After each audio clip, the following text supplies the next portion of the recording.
Phone भूल गया, देखा कि आपके लिए सरप्राइज ऑर्डर किया है।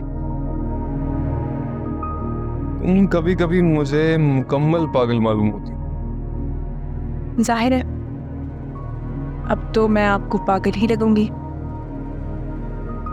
सामने से हटो। ये ढूंढना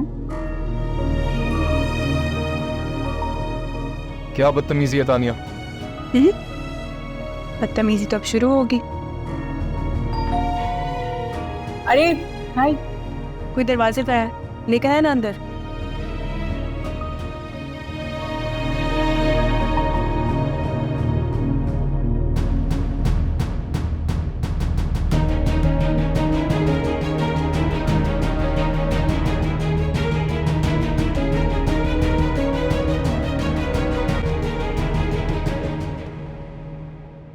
क्या हुआ? मुझे देख के हैरान हो रही हो? इसको लगा कि मैं घर पे नहीं होंगी, या फिर डू यू नो कि वी आर मैरिड नाउ, या तुम्हें फर्क ही नहीं पड़ता? तानिया प्लीज मेरी ना अभी चाहिए, मैं बाद में बात करता हूँ। कि तो मेरी मेहमान है आज। लेकिन आप आज आई क्यों? जैन, आपने मुझे खुद ही तो मैसेज करके बुलाया है। मैंने तो तानिया, वो एक्चुअली जैन, मैं काफ़ी अर्से से आपको कांटेक्ट करने की कोशिश कर रही थी। मैंने इतनी कॉल्स की, इतने मैसेजेस किए, मगर ना तो आपने मेरे किसी मैसेज का रिस्पांस दिया और ना ही मेरी कॉल अटेंड की। फिर यूँ अचानक आपने जब मुझे मैसेज करके बुलाया तो मैं आपसे इसीलिए बात नहीं कर रहा था कि पहले भी हमारी बातचीत को गलत समझा गया। हाउ कैन वी इतने छोटे हो तुम लोग? झूठ? ये क्या कह रही है जैन? तानिया प्लीज मेरी, आप जाइए, मैं करता हूँ, बाद में बात करता हूँ। अरे नहीं, मेहरीन क्यों जाएगी यहाँ से? इसको यही रहने देते हैं और मैं चली जाती हूँ यहाँ से, है ना? और वैसे भी तुम दोनों तो यही चाहते थे, है ना? एक्सक्यूज मी, इतनी हैरान क्यों हो रहे हो? यही प्लान था ना?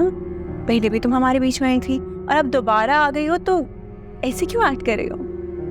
जैन, मैं नहीं जानती कि ये क्या कह रही हैं, मगर अब मजीद मैं अपनी बेइज्जती बर्दाश्त नहीं करूंगी। जैन, शायद आपको याद हो कि ना हो कि, लेकिन मुझे वो वक्त अच्छी तरह से याद है कि आपने एक अच्छे दोस्त की तरह से मेरी मदद की थी। उस वक्त अगर आप मेरी मदद ना करते ना, तो ना तो मैं अपने वालिद का इलाज करवा पाती और ना ही अपनी पढ़ाई मुकम्मल कर पाती। उस वक्त मैं अपनी ज़िंदगी से उम्मीद छोड़ चुकी थी, लेकिन आपने ना सिर्फ फाइनेंशियली बल्कि इमोशनली भी हर तरह से मेरा साथ दिया। ये कुछ पैसे हैं जो मैं हर महीने अपने तनख्वाह से जमा कर रही थी, और आज फाइनली इतने पैसे जमा हो गए हैं कि मैं आपको वापस करके आप पे ये एहसान उतार सकूं। प्लीज़ ये रख लीजिए।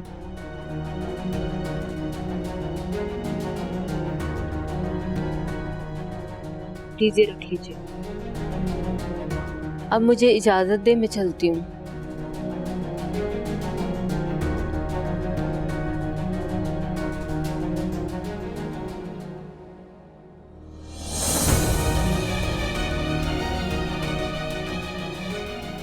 तुम मुझे बता सकते थे ना?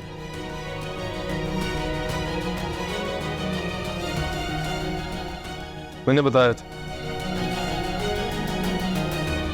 याद करो तानिया, मैंने बताया था।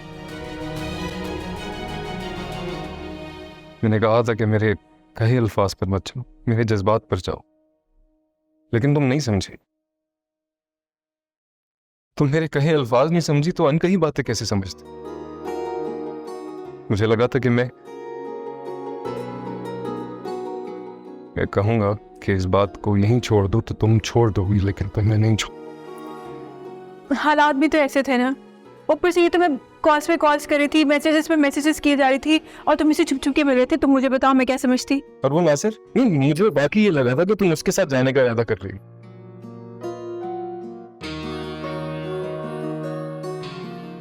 हाँ सर, तो सिर्फ दोस्त था, कसम से, ट्रस्ट मी, कुछ भी नहीं था ऐसा, बिल्कुल भी। लेकिन लेकिन ये सच है कि जब मुझे ऐसा लगा कि तुम किसी और में इंटरेस्टेड हो और तुम मुझे छोड़ दोगे तो मेरी दोस्ती नासिर के साथ गहरी हो गई।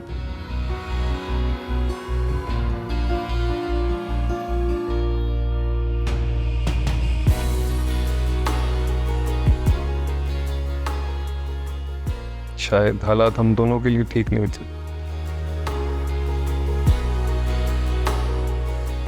तो हम दोनों का जज्बा सच्चा था, तो किस्मत ने हमें एक और मौका दिया। आता हूँ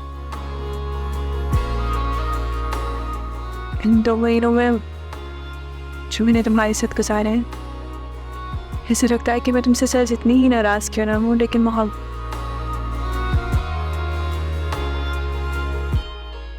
अजीब बात है, हम नाराजगी का इजहार तो आराम से कर लेते हैं, लड़ लेते हैं, झगड़ लेते हैं, लेकिन जब बात मोहब्बत की आती है तो खामोश हो जाते हैं।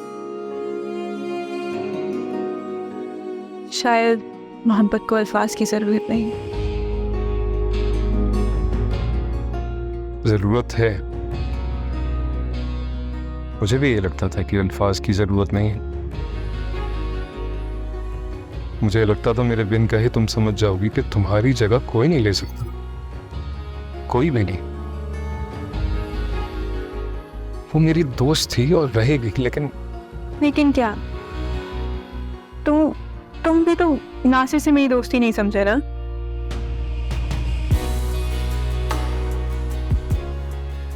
ठीक है रेन, तुमसे जो एक्सपेक्ट कर रहा था उस पर खुद पूरा नहीं उतरा तो शिकायत बनती नहीं। शायद हम दोनों ही एक दूसरे को नहीं समझ पाए।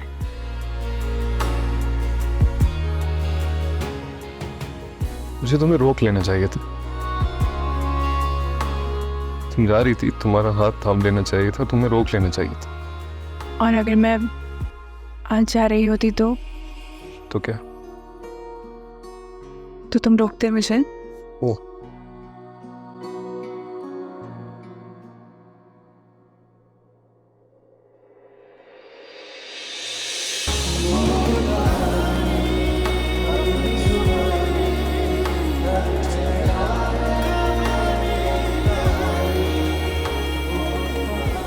एक बार खो चुका हूं, तुम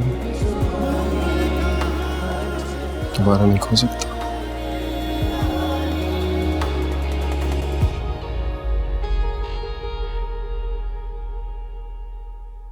बोल कहानी अपनी जुबानी, हर चेहरा है